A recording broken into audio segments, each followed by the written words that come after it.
December 7th, 1941, a date which will live in infamy. This is terrible. This is one of the worst catastrophes in the world. From Dallas, Texas, the flash, apparently official, President Kennedy died at 1 p.m. Central Standard Time.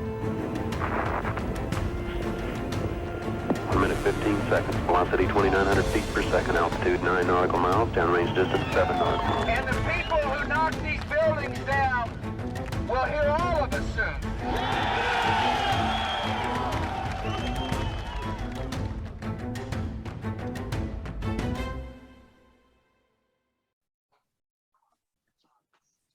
Welcome to the H-Files. James Mundy here with my Liberty Monks co-host, Mike Mundy. Once again, how you doing, brother Mike? I am super charged up today because nothing quite tantalizes the American conspiracy theorists like the old JFK. Yeah, this is going to be fun. And we've got our buddy from across the pond, Mr. John Hamer, author, researcher, historian. John, it's been great to get to know you lately. And I know you know a ton about this topic, and it's fascinating because you started telling us about this. And when we interviewed you on Liberty Monks, and I got to tell you, I had no idea. We've all heard of the stories, right? We've all heard of the different conspiracy theories around it. There was another gunman on the grass, all this stuff. And it's always, I think, fascinated Americans and probably people all over the world, but especially here in the States, because that was a shockwave that just blasted through our country when that happened, when John F. Kennedy was killed. Yeah. And so, this is something that's weighed on a lot of people's minds. And it's also around the time that we started to see the word conspiracy theory come up out of the depths of the CIA's wordsmithing department, right? Yeah, that's really where, isn't that really where the word conspiracy theory was born? It is. It's actually where it came from. Yeah, it came from that incident. Yeah. Yeah. So this CIA is like coined the term in order to discredit people who were telling the truth about it, basically. Yeah. So this is like the granddaddy of them all, right? This is it. This is the one that got everything going. And all of a sudden now, if that label gets thrown out, then immediately people are like, oh, you must be some weirdo, right? But so, you can list conspiracy theories and you have your factions that believe this and believe that. But I believe that a majority of folks probably do believe in some sort of a conspiracy around this. Absolutely. I think out of all the conspiracy theories there are out there, I hate that term, by the way, but I think everyone knows what it means. Out of all of them, I think this is probably the one that is most believed by most people. I struggle to think of anyone who could possibly still believe that Lee Harvey Oswald shot Kennedy. I mean, there's probably people out there, but I've not met any for a long time. So, it's one of those it's one of those things, and you made a good point, John. People say conspiracy theory, and I think people need to understand what that actually the words mean. Conspiracy is when two or more people get together to try to cause harm to someone else, right? And something's only theoretical as if you don't have evidence to support your claims. And if you do have evidence, well, then all of a sudden it's not so theoretical anymore, right? Exactly. So this is going to be fun. I know that we're on limited time as usual, just because of we want to respect your time. You're across the way, and it's later in your world. So don't worry about that, guys. That's fine. I'm okay. All right. So what I kind of thought we would do here is just first of all, let's talk about what we know. John F. Kennedy was the 35th president of the United States. He was shot on November 22nd, 1963. He of course died, and he was traveling in an open-topped limousine. The governor of Texas, John Connally, who was sitting in front of President Kennedy, was wounded, but he survived. And then within about an hour, Dallas policeman J.D. Tippit was also killed. And then soon afterwards, Lee Harvey Oswald was arrested, for the killings of both John Kennedy and both police officer J.D. Tippit. So. Yes. Then you have on November 24th, Lee Harvey Oswald was shot dead in the basement of the Dallas Police Department by Jack Ruby, who was a local nightclub owner.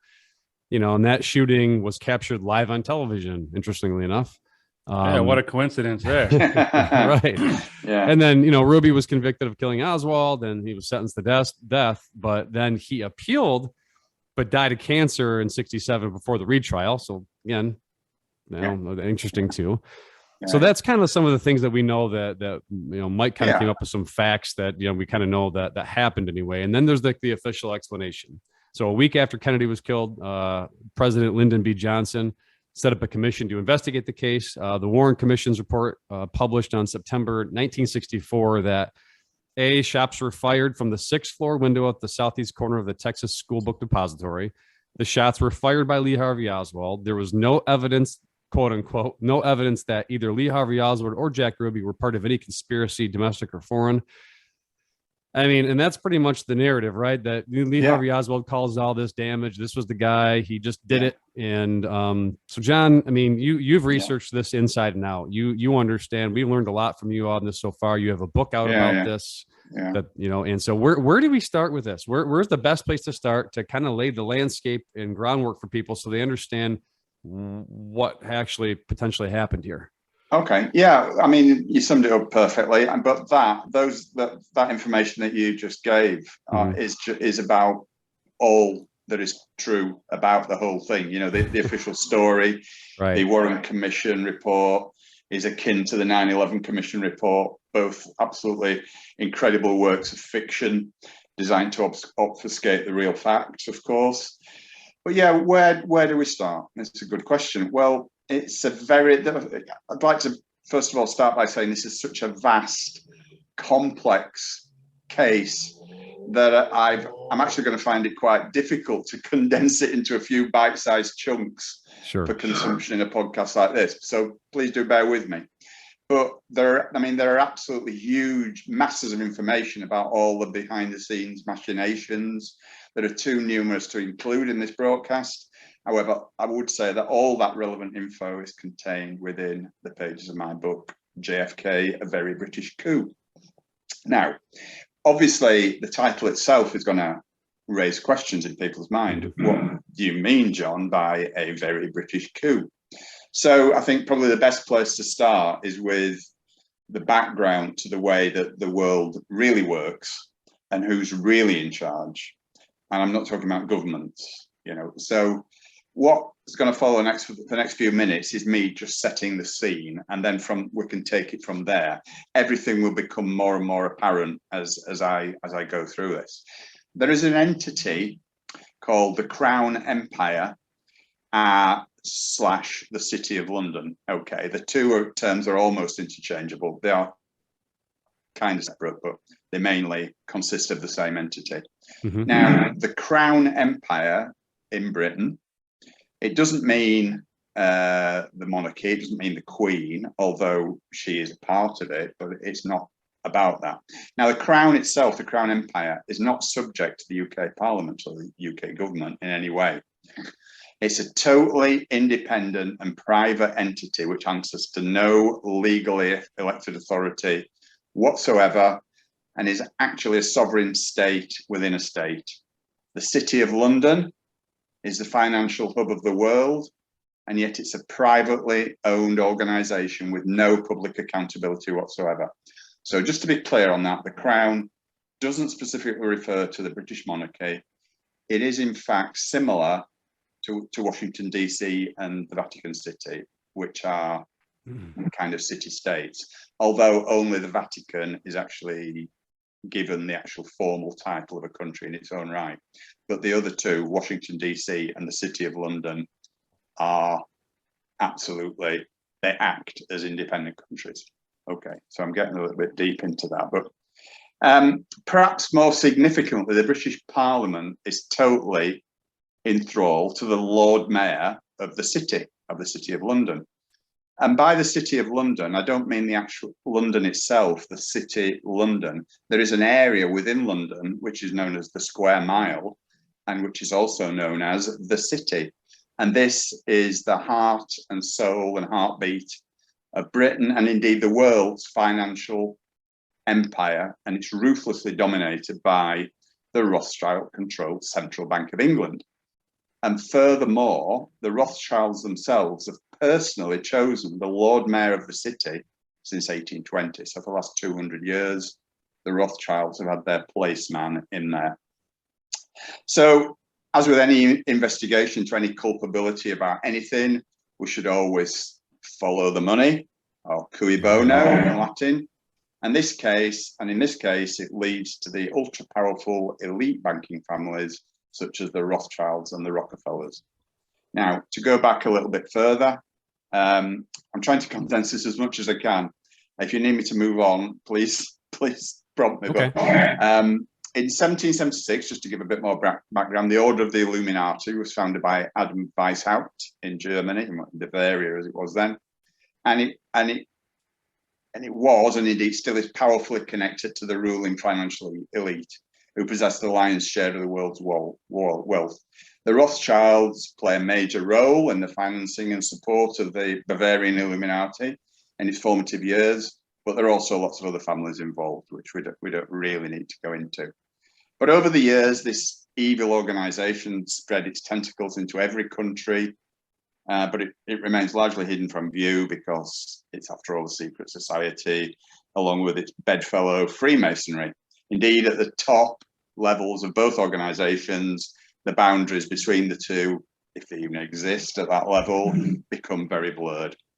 And the 13 major Illuminati bloodline families exist as a mirror of the 13 levels of the pyramid as denoted on the seal on the reverse side of the US $1 bill. And these wealthy families, who are without doubt the real rulers of the world, were thrust into prominence and empowered in the satanic master plan carried out by the Illuminati. So there are 13 families who are regarded as Illuminati, but it's kind of a bit amorphous, that the membership's not totally static. And of course, 13 is regarded as a satanic number with magical occult power, and is very much at the forefront of all Illuminati planning and agendas. Okay. So you're saying that the $1 bill, the pyramid with the eye on it, you're saying that is indeed symbolic of the Illuminati. That's and Freemasonry. Yeah, absolutely. Freemasonry. Yeah, absolutely. Lovely. Yeah.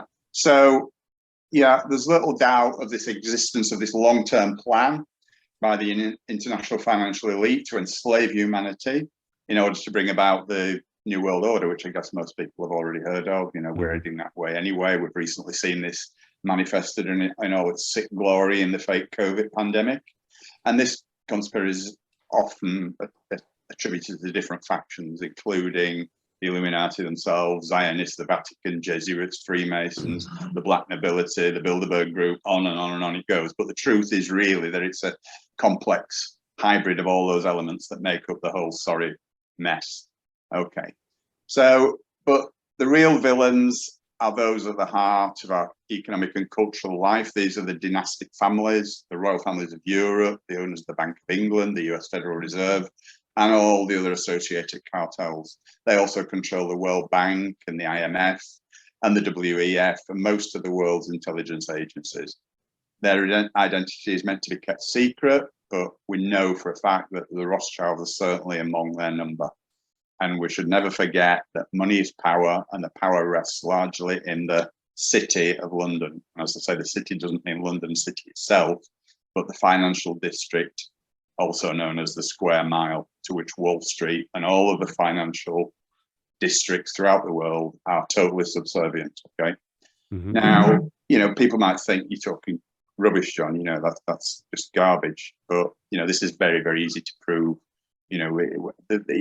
The most cursory of research would tell anyone that I'm speaking the truth on this. So anyway, moving on, the great majority of people assume that the phrases the crown and the city in reference to London refer to the Queen or the capital of England. Well, they don't. Okay, it's not so. The city, as I say, is a privately owned corporation, a sovereign state, and approximately 1 square mile in area, hence the square mile. And the population of the city itself, the financial area of the city, is listed at about 4,000 people, whereas the population of the 32 boroughs of London is approximately 8 million. But it's that square mile that constitutes the city that is the prime mover in what we're about to talk about tonight. And this has its own mayor, its own laws, its own courts, its own flag, its own police and emergency services, its own newspapers, and its characteristic of all three independent city-states. As I say, the City of London, Washington, D.C., and Vatican City. They're all in effect countries within countries, but only the Vatican is officially given the title of country. Now, the true identity of the Crown is kept secret, but it was the Crown-controlled Bank of England, okay, that took and assumed control of the United States. And this is where it gets more interesting for American viewers here, because it was the Bank of England, the City of London, that took and assumed control of the United States during the Theodore Roosevelt administration, which was 1901 to 1909. And when its agent, the agent of the City of London, which was in reality a Crown agent, JP Morgan and Co., that old name again, they assumed control of 25% of American business interests. And in fact, JP Morgan subsequently personally bailed out the US economy after the great slump of 1908. So the government was in debt to him personally. JP Morgan bailed out the United States? He did in 1908, absolutely. And again, it's not up for debate. This is, verifiable fact. So again, anyone who has any doubts about that, I would urge them to do a search for that. Yeah. So I think we're getting the picture now that, it's not governments that run the world. It is the elite bloodline families, the Illuminati, if you will, through their many proxies and through organizations such as the City of London, which is the prime financial mover of the world. Okay, it's a private corporation, it's a private state existing in Britain in the very heart of London, and it became a sovereign state in its own right in 1694 when the king at that time, William III, sanctioned the privatization of the Bank of England and handed it over to the bankers who today rule the financial world. And that happened exactly the same way in 1913 in the US when the Federal Reserve bankers were freely given the ultimate control of the US money systems. So yeah, I don't want to label the point too much, but so I'll try and cut this as short as I can. Now, interestingly enough, again, this is just a slight aside, but it's a fascinating fact that the Lord Mayor of the City of London, this is not Lord Mayor of London, this is Lord Mayor of the City of London. The financial district. Yes, the financial district, always leads the Queen into his city.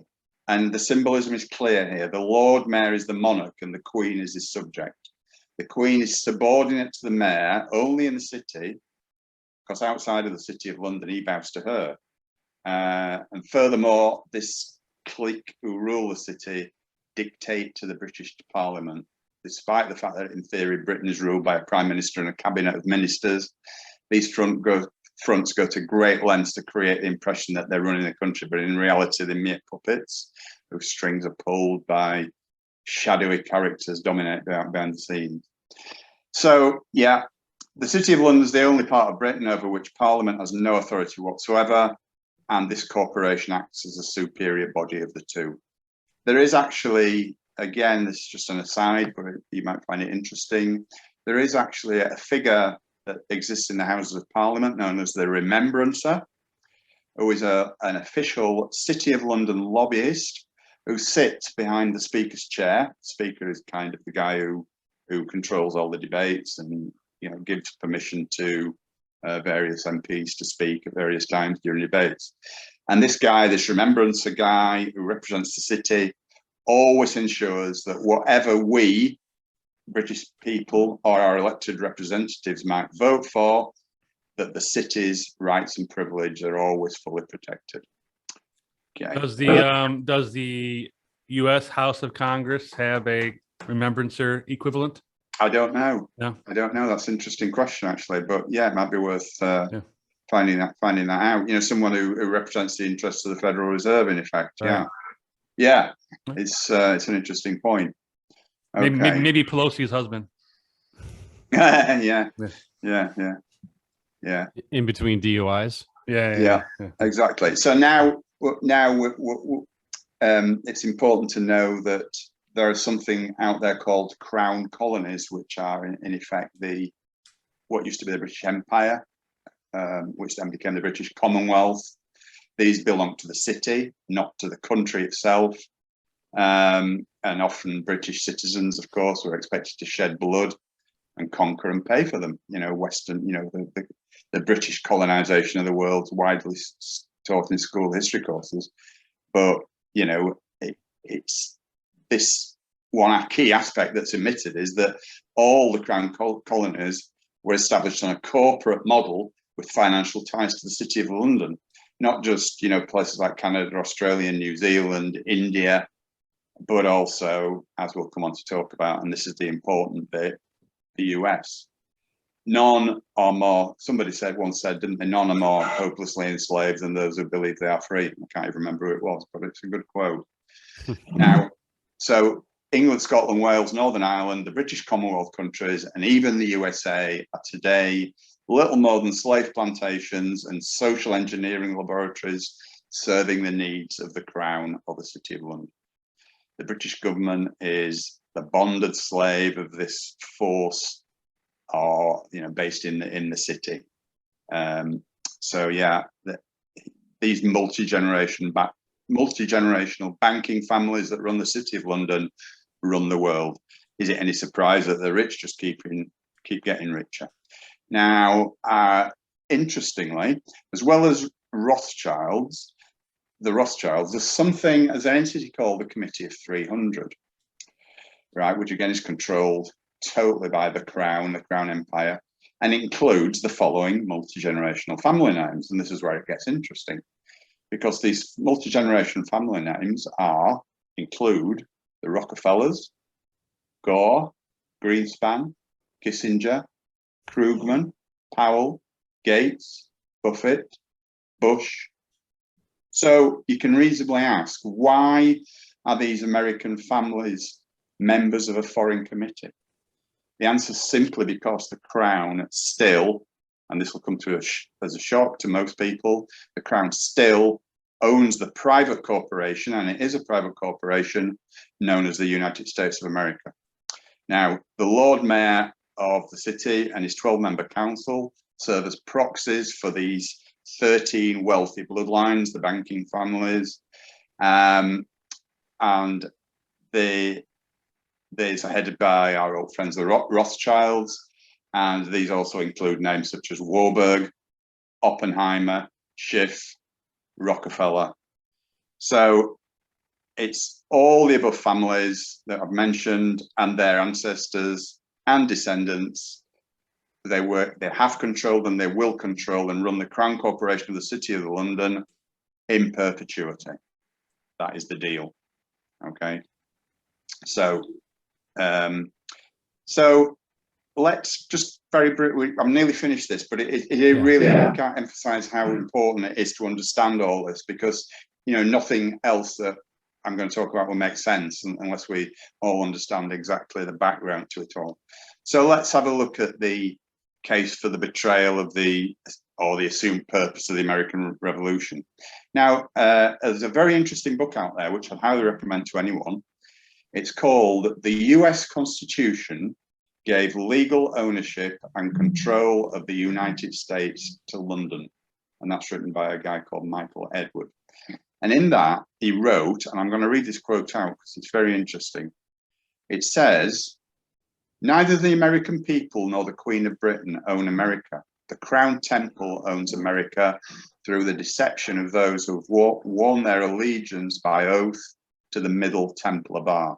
Now, the Middle Temple is the legal system within London. Okay, the Crown bankers and their Middle Templar attorneys rule America through unlawful contracts, unlawful taxes, and contract documents of false equity, through debt, deceit, all strictly enforced by their completely unlawful but legal, and there is a difference, Crown Temple courts and our so-called judiciary in America. This is because the Crown Temple holds the land, titles, and estate deeds to all of North America.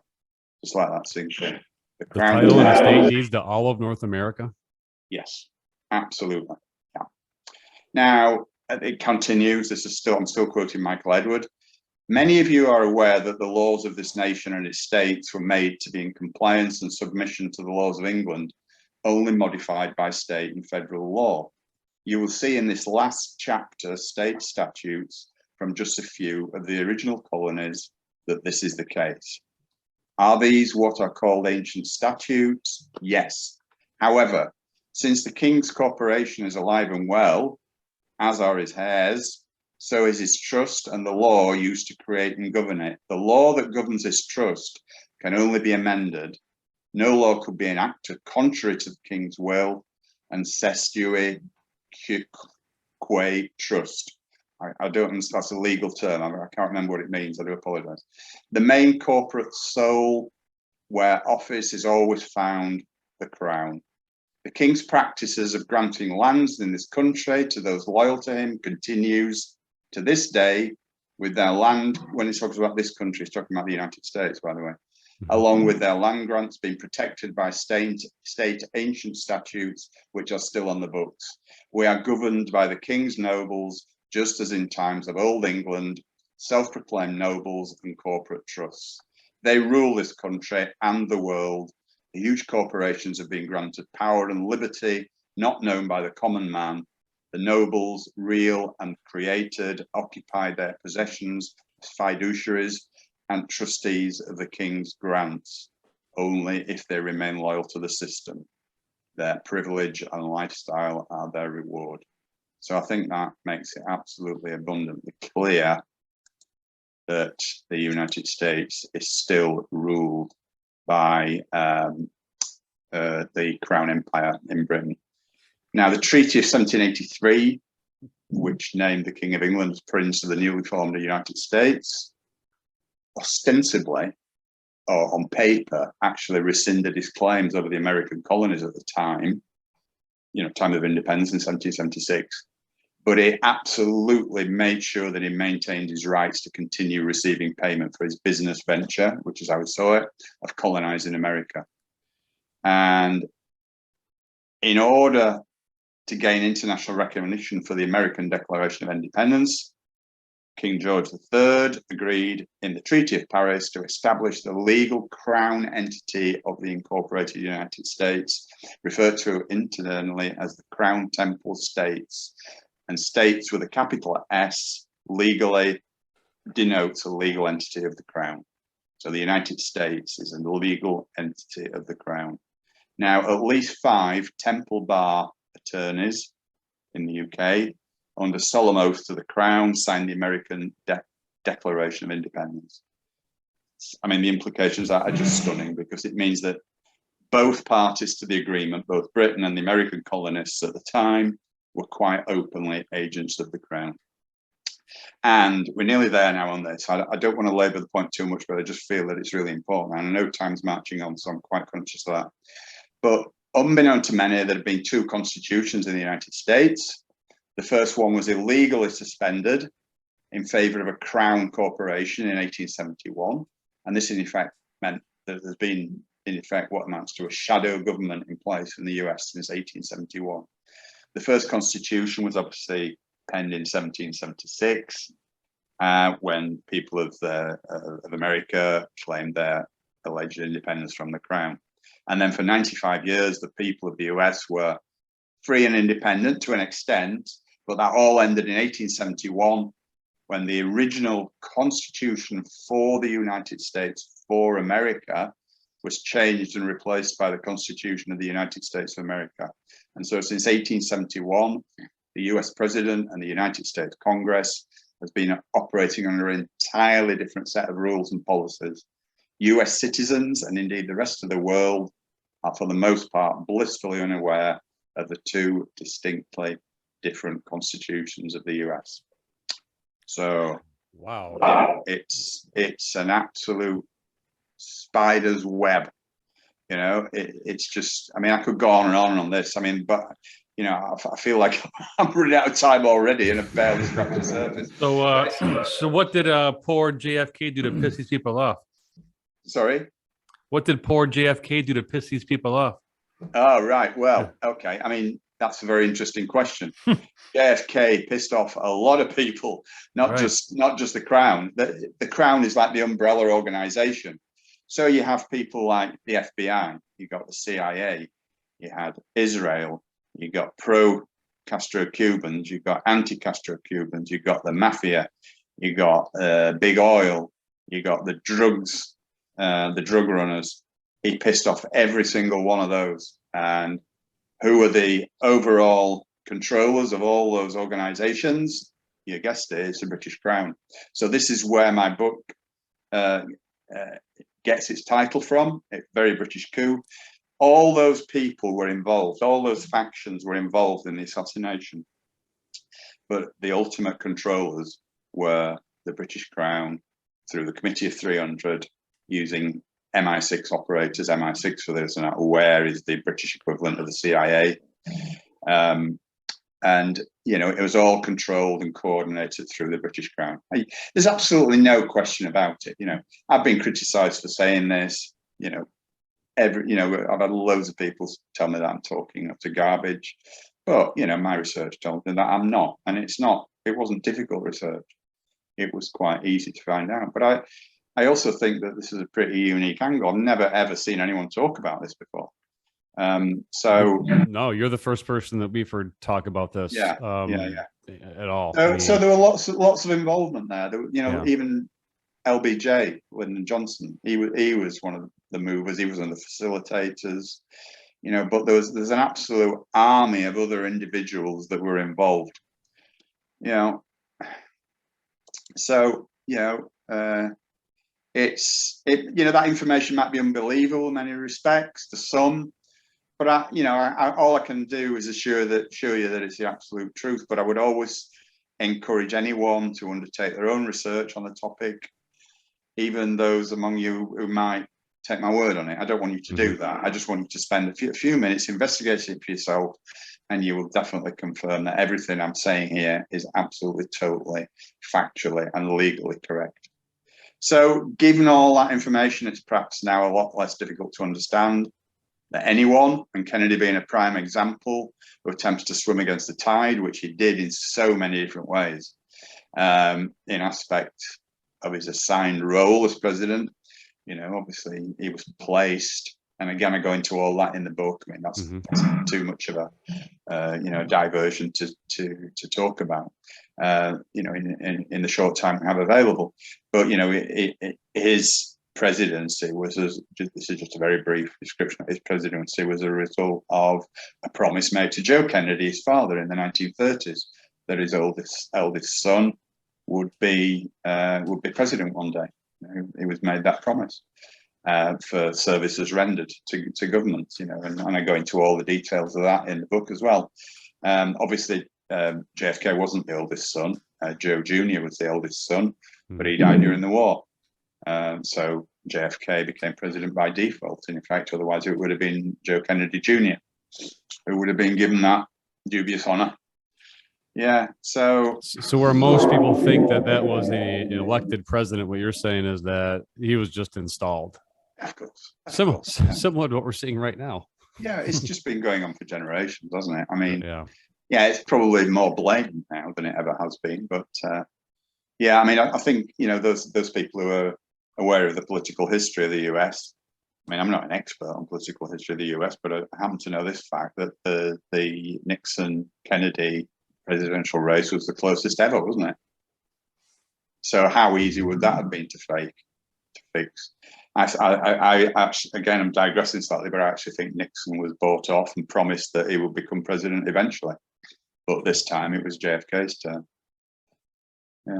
You know, how often do we see this? When we saw it in 2000 with Bush the Lesser, didn't we? And Al Gore, who was given the privilege of fronting the global warming campaign as a result of bowing out of the presidential race. Man, oh man. So yeah, I mean, interestingly, and I want to talk a little bit about the assassination, not the actual mechanics of the assassination, but the esoteric aspects of the assassination. Okay, because with an upcoming election, Kennedy could easily have been disgraced or impeached as a result of any of his numerous sexual indiscretions, people like Marilyn Monroe, Judith Exner, and there were dozens more apparently. And he could easily have been poisoned or just taken out by an individual at any point in time, as they do with any other presidents, popes, prime ministers, or have his death blamed on any of his health problems, because he was quite a sick man actually. He wasn't in the best of health at all. He'd suffered all his life with incredibly painful back problems, and this had knock-on effects on various parts of his body, and he was quite it wasn't in the best of health, shall we say.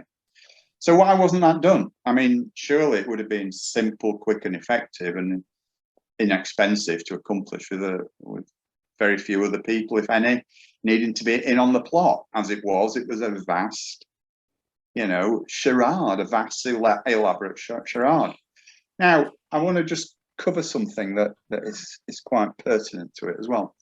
There's a Masonic ritual called Killing of the King, right? And this is a ritual that dates back to the murder of someone in Masonic legend called Hiram Abiff in King Solomon's Temple in Masonic legend.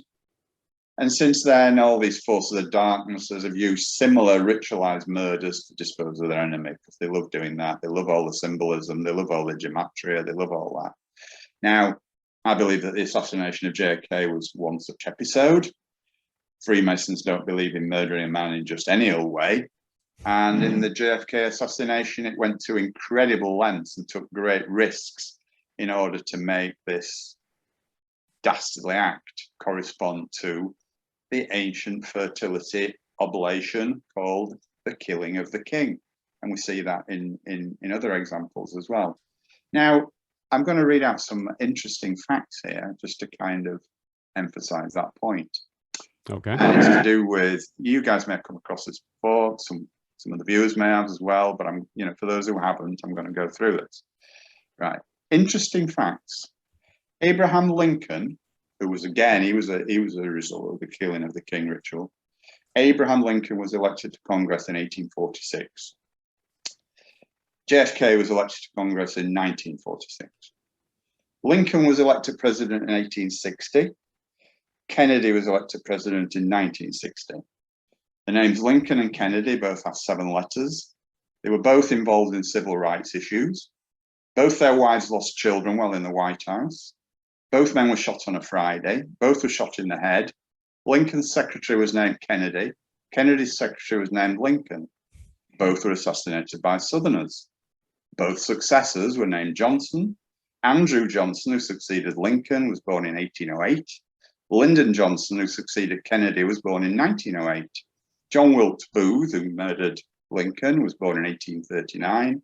Lee Harvey Oswald was born in 1939. Both assassins were known by all 3 of their names. Both names are comprised of 15 letters. Lincoln was shot at the Ford Theatre in Washington. Kennedy was shot in a Ford Lincoln Continental. Booth escaped from a theatre and was caught in a warehouse. And Oswald escaped from a warehouse and was caught in a theatre. I mean, I don't believe in coincidence. The murders of both Kennedy and Lincoln were totally ritualistic in design and operation. And the fact that neither story of the subsequent escapes of the assassins is true.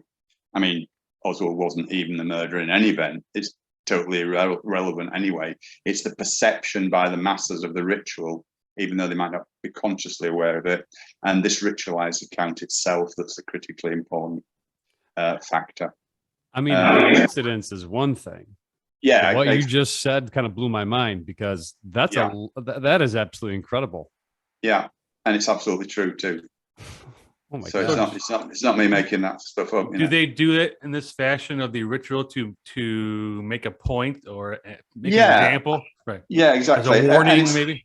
It's a warning. It's a symbolic event. You know how they love their rituals and the symbology and the gematria and all that kind of stuff. Mm-hmm. It's just in their DNA. This is what they do. This is how they operate. And they get a kick out of it, I think, so yeah, it just fascinates me how they actually pull stuff like that off. It is amazing, I mean, the death of Kennedy could have quite easily described the death of Abraham Lincoln, although they were totally different in a sense. But But to me, that just constitutes a demonstration of what's known as proof of system, which is a legal term, for determining murders and things like that. Well, it's kind of also ironic. It's kind of also ironic, John, that that Abraham Lincoln created greenbacks, which was an alternative monetary system to fund the Civil War, right? And absolutely, Kennedy had silver certificates. Yes. And to my knowledge, didn't he sign an executive order to abolish the Federal Reserve? Executive Order 11110, which was gonna, if in effect, take away the power of the Federal Reserve to create and produce money. So yeah, that was how it pissed off the Federal Reserve basically by doing that.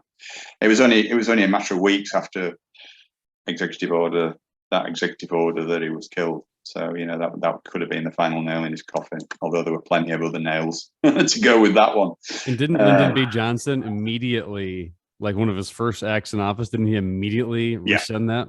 You can't actually rescind executive orders apparently, but you can ignore them. Okay.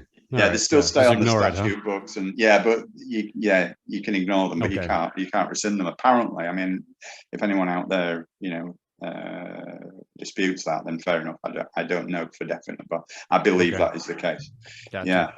So the LBJ mentioning Lyndon Johnson, that tends to be the primary suspicion, doesn't it? The LJB killed JFK theme. That's a widespread theme. Mm-hmm. That Lyndon B. Johnson was the mastermind behind it. I mean, obviously the official story is that Oswald killed him, but amongst conspiracy theorists, and whether this is spread deliberately for disinformation, I think Lyndon B. Johnson seems to be the prime suspect. Yeah. Now it was a guy called Maurice Phillips who was a minor Canadian researcher and writer that first uncovered the Rothschild banking dynasty connections to a key player linked to the JFK conspiracy. And this is what blew the whole thing wide open. Well, I say wide open, I mean, the information is not widespread out there, but I mean, it's become known now. And this was a guy called Colonel Clay Shaw.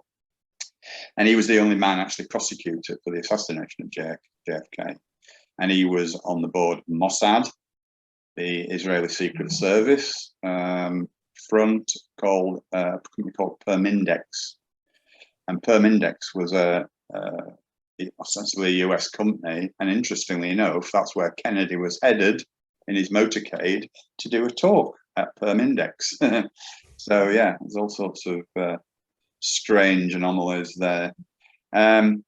So when Jim Garrison, who was a lawyer who unearthed, and it was his work that the movie JFK, the 1991 movie JFK was based on. When Garrison launched his investigation of Clay Shaw, he actually, unknown to himself, he actually unearthed the British Rothschild connection to the JFK conspiracy. He didn't realize it himself at first, and that would, of course, explain why there was such a concerted effort at the highest levels to derail and destroy him, because it was destroyed. If it wasn't for Jim Garrison, there would have been no Oliver Stone movie, JFK, as I say.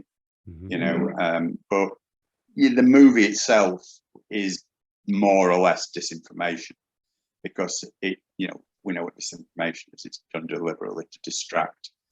I mean, it was certainly true that was that movie that opened the doors to other researchers who subsequently, such as myself, but who subsequently followed in its footsteps, and in some cases, we've absolutely totally destroyed some of the movie's tenuous, unsubstantiated theories, So, yeah, whilst many of us probably first heard of Garrison's prosecution of Shaw through that movie.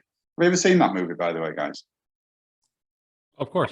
Yeah. Yep. Yeah. I mean, that movie actually presents the JFK conspiracy as the work of LBJ and the military top brass, aided and abetted by rogue CIA agents. And there was much more that's still left out of that. But of course, that's the very essence of propaganda, isn't it?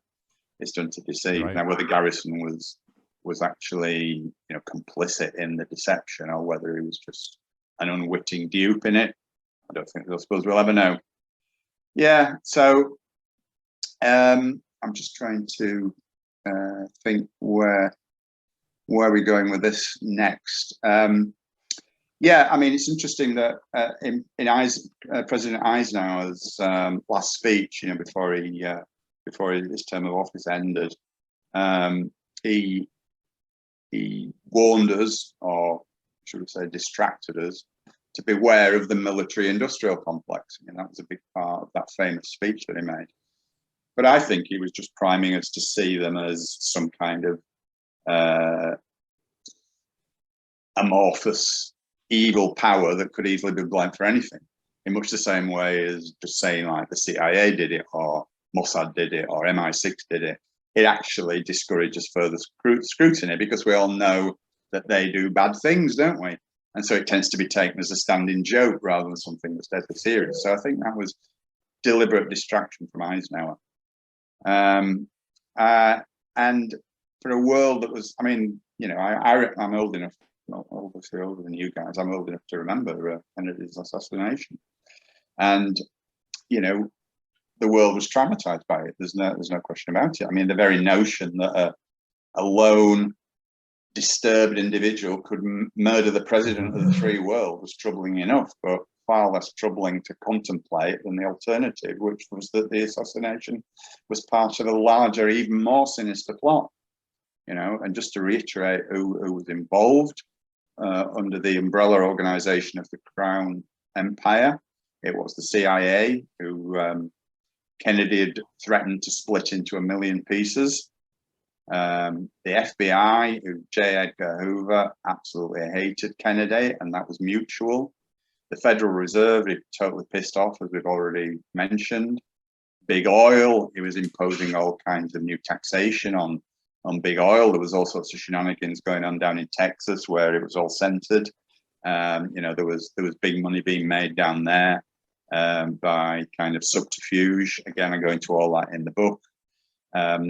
He pissed off the drug cartels. It was, really clamping down on them, even though they were controlled by the CIA, which again had the knock-on effect of pissing off the CIA. The mafia, his brother Bobby, who was Attorney General at the time, he was really clamping down on the mafia. They couldn't buy their safety any longer. He pissed off Israel in a big way, and this was before Israel had the massive influence that it does now. And several other factions as well. But all those factions, as I said earlier, they're all controlled by something called the Committee of 300, which is again subservient to the British Crown Empire. So it was definitely thought of by all these different factions as a loose cannon, someone who bows to no one, plows his own furrow, and it was definitely no use to them, those entities that really control the world affairs. Politicians are merely puppets. So if they placed him, if he was installed, and it wasn't by the people, and he was planned to be there, was he also? I mean, was he acting outside of the scope that they gave him? Was he trying to actually change things? And he was an ego. In many ways, he was a good guy in many ways, but he was no angel. I mean, he was an egotist. I mean, he was an absolute egomaniac. He thought it was God's gift. So he was just basically, as I say, plowing his own furrow. He was just doing some of the stuff that he wanted to do was for the good of the country, to be fair. But whatever it was he was trying to do, and there were many different things that I've just said, went against the wishes of the people who really ran the country and the world. So they weren't anticipating that he was going to go rogue, basically. That he was they weren't. No, because all they were doing was fulfilling a promise to Joe Kennedy, which had been made like 30 years earlier or 20 years earlier. So they didn't expect that, and neither did Joe. I think Joe was taken aback by it as well. So what do you think happened that day then? I mean, I know we haven't talked about, the technicalities of what happened, because obviously the narrative is that Oswald shot him from the book depository, and there's the magic bullet and the whole 9 yards of what that went all over the place. So what's the most likely occurrence then? Right. Okay. I mean, there are several. Just watch the Zapruder film. That tells you everything. Right. Yeah. Well, actually, could I start with the Zapruder film? Sure. That's really interesting. Okay. Now, I actually believe, and I have evidence for this, that the Zapruder film has not just been tampered with. I mean, let's face it, it's a critical element in the distraction, and it was like the proof, that they used. It was used in the JFK commission report, the Warren report, sorry. And so Abraham Zapruder was a local businessman in Dallas, and he allegedly filmed this 486 frames of film on his home movie camera from the grassy knoll. Okay, from a concrete pedestal on the grassy knoll. And he allegedly recorded the president's assassination in all its full glory. And the official story is that he just happened to capture these 26 seconds, 486 frames of film, which became one of the most iconic film footages of the 20th century. Now, history says that Zapruder handed over the footage to a Secret Service agent, and it was used as part of the formal investigation. But later he decided to sell the rights to the video and stills to Life magazine. Now, Life magazine paid him about $150,000, which is a lot of money at that time. It's a lot of money now, but in those days it was a heck of a lot of money. He was a senior figure in the subsequent investigation, but yeah.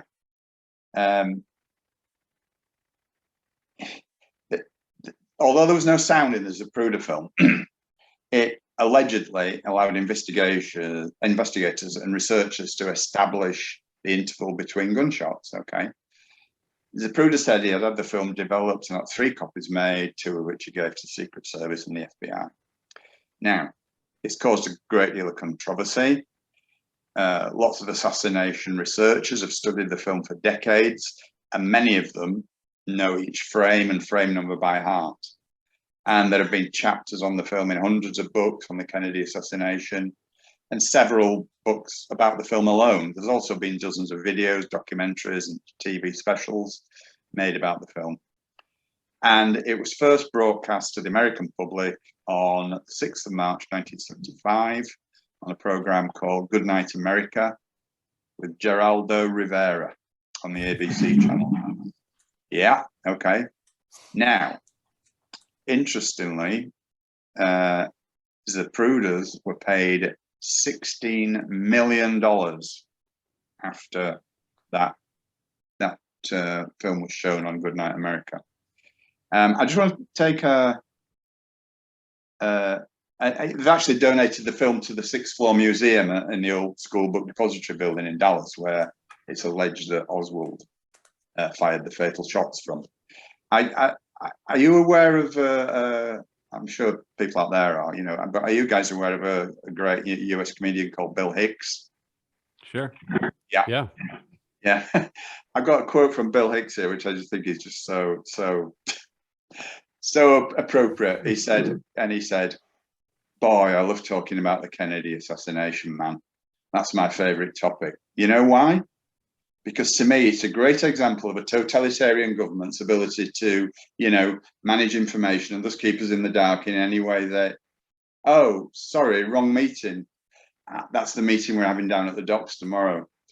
Says, "Oh no, I love talking about Kennedy. I was just down in Dallas, and you can go down there to Dealey Plaza where Kennedy was assassinated, and you can actually go to the 6th floor of the school book depository.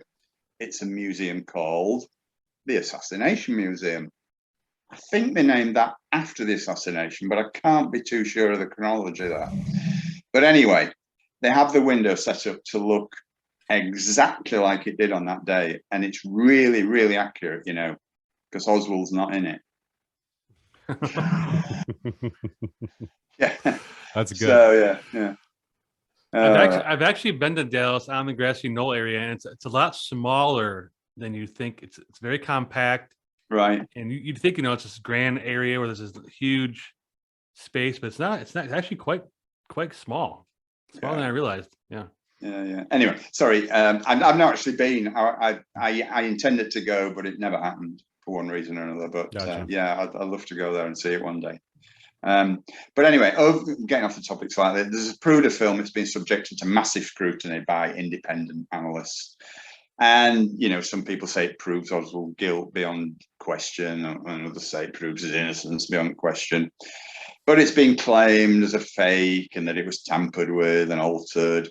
And no other film in history has been quite so controversial as that. And the debates about what the Zapruder film proves or disproves are still raging on to this day. You know, looking at the Kennedy assassination from an investigative perspective is like falling into a bottomless pit of evidence and all contradictory and smoke and mirrors. But I actually believe that the Zapruder film is not just being tampered with. I believe it's a complete forgery from beginning to end, and it's a vital cover-up of the conspiracy. Several respected scientists have examined it in fine detail, and they found that whilst most of it looks completely genuine, some of the images are impossible and actually violate the laws of physics, and certainly could not have been created in Zapruder's own movie camera. And they also concluded that film is actually a superbly constructed forgery. It's almost perfect, and some small mistakes took almost 40 years to find. But they also proved that the film was not just changed a little to distract truth seekers, but that the entire film is an elaborate fake from beginning to end. Yeah. Wow. So there was actually a book out called The Great Zapruder Film Hoax, written by a guy called Jim Fetzer, which some people have probably heard of. That was published in September 2003, and it covers all of the mistakes in there, and there are lots. You know, there are lots and lots. So poor Lee Harvey Oswald, was he a part of it? Was he a patsy? Was he betrayed? What was? Yeah, I mean, he was broadly aware of the plot, but he didn't expect to be indicted for it in any way. In fact, I know this is going to sound absolutely ridiculous to many people out there, and probably you guys too, but there were actually two Lee Oswalds. Well, there was Lee Oswald and there was Harvey Oswald, and that's absolutely indisputable. Now, the way that the CIA works is they do all sorts of clandestine stuff, but what they actually did with the Oswalds, neither of whom knew each other, by the way, but they did look pretty similar. And you know, there are photos in the book, my book, of one and the other, and you can tell that they're actually different people. But on first glance, if you saw a picture of one, you wouldn't say that's not Lee Harvey Oswald, or the other one, you wouldn't say that's not Lee Harvey Oswald as well. But when you put the two pictures together, you can see that they are different people, but they do have a striking resemblance. Now, what the CIA did, and I guess they do all sorts of clandestine stuff like this, was that they actually groomed those two men right from childhood, guided their careers, guided their life for a specific purpose. And what the specific purpose wasn't for the Kennedy assassination, because obviously they didn't know that was going to happen, 20 years previously.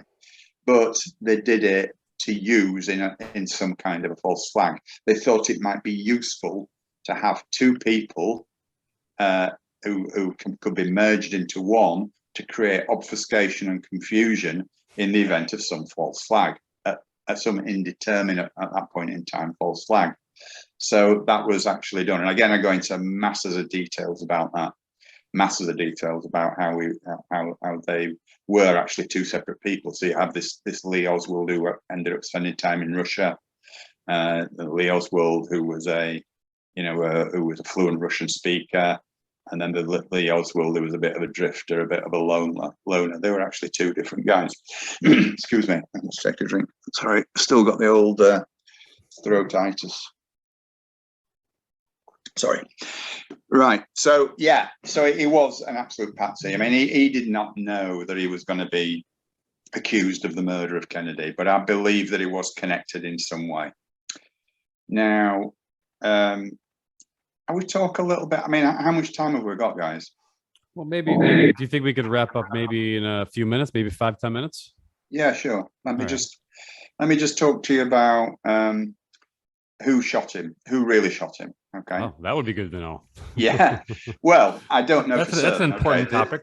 Yeah. I mean, I wouldn't presume to be the definitive authority on that, but it's very interesting that there is a lot of evidence, and I present a lot of this in the book. And again, there isn't time to go through all the minutiae of it, but there's a very strong circumstantial evidence to say that the guy called William Greer was the shooter. Now, William Greer was the driver of the limo, of Kennedy's limo. Okay, a lot of circumstantial evidence to that effect. There are photographs that kind of prove it. Yeah, there's somebody definitely waving a gun within the car. There's also evidence to say that there was a sniper hiding in a storm drain on Dealey Plaza, and who flipped up the manhole cover, shot Kennedy at very close range. You know, again, you know, there's circumstantial evidence for that too. I don't know which of those theories is correct, if either, but you know, it certainly wasn't. Yeah, there were also shooters on the grassy knoll, we know that. But, you know, whether they were the actual ones that fired the killer shot, we just don't know. But there were shooters on the grassy knoll. I uncovered all that evidence, and I present that too. And also, there is a massive list of witnesses connected to the assassination who were either murdered or died under very strange circumstances in the couple of years, or 3 to 4 years afterwards. I counted well over 100. I don't mention them all in the book, but there are one or two that I do. No, there's more than one or two. There's about 30 or 40, I believe, that I actually detail in the book, and who So they were. took out the loose ends. They took out the loose ends. Absolutely, yeah, well put. Yeah, I mean, I could go through some of those if you want, but again, it's detail. I think it's sufficient to say that, you know, and some of them are just, you know, they're just crazy. I mean, it's just so obvious that, you know, they were taken out, you know. So there's the list goes on and on and on and on and on, and you know, it's just, you know, I guess it's the same with any of these false flag episodes, isn't it? You know, there's always got to be loose ends that have got to be tidied up. So I just feel like I've not done it justice, this, because there is so much information to cover. All I can suggest is that, is that people buy the book. I know that's kind of a blatant plug, but well, no, I think it's a good point. I mean, you said in the beginning, man, that there's an incredible amount of detail here. There's no way to cover all of it in the hour, and I think the bottom line is, for one, you've discussed, hey, things aren't what they seem when it comes to who really runs the show, right? Who runs the show with the money? Who runs the show with the authority?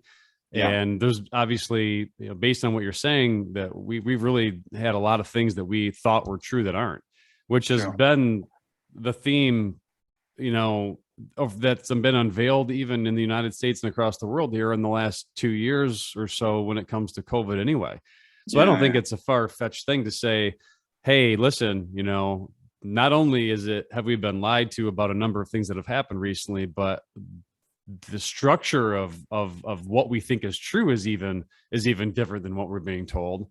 And now, I mean, it makes more sense to look at it from that scope to say, hey, the things they put things in place for a certain reason. And when those things don't work out the way they want, they simply just correct the problem. That's right. And it seemed like John F. Kennedy was becoming problematic. And what's fascinating to me is that, we all grew up hearing these stories. And I wasn't alive in 1963, so I didn't see any of this happen, I just heard about it in history books and class and from people that were older than us that were alive when it happened. But what's incredible is that, even what you said, I had never heard, and maybe Mike, maybe you I'd never heard that the driver of the car was potentially somebody that fired one of the shots. Yeah, it's not a wild conspiracy theory by any stretch. I mean, I'm not saying that is the definitive truth, but again, the evidence is in my book. There are pictures. Could be fake, who knows? But it would fit the known facts. Well, it's no doubt that when these things happen, they're really good at hiding the truth about what really did happen. So I think we can all agree on that for sure. So John, your book, John JFK, A Very British Coup, where can people find that book if they're interested in finding out more about, what really happened? Sorry, it's backwards on the camera, but that's the book. It's available on Amazon. Either .com if you're in the States, or .co.uk if you're in England or Britain. Gotcha. And it's available on every Amazon platform, whatever country you're in, to be fair. So if you just go through Amazon, type in my name, and you find my author page. There are 8 books on there, of which that is one. Well, I'll tell you what, we've all heard different angles and aspects to this, but you are the first person that's ever come, with bringing the heat that this was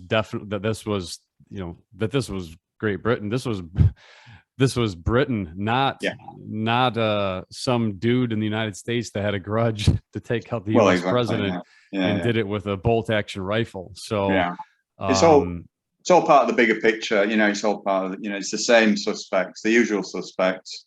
The Illuminati, call them what you want. The powers that shouldn't be. The same group of people who are responsible for all the misery and absolute carnage that goes on in the world. It's the same people who are responsible. Wow. These satanic entities known as the Crown Empire. That's who they are. Well, we're certainly in a spiritual war, I think, and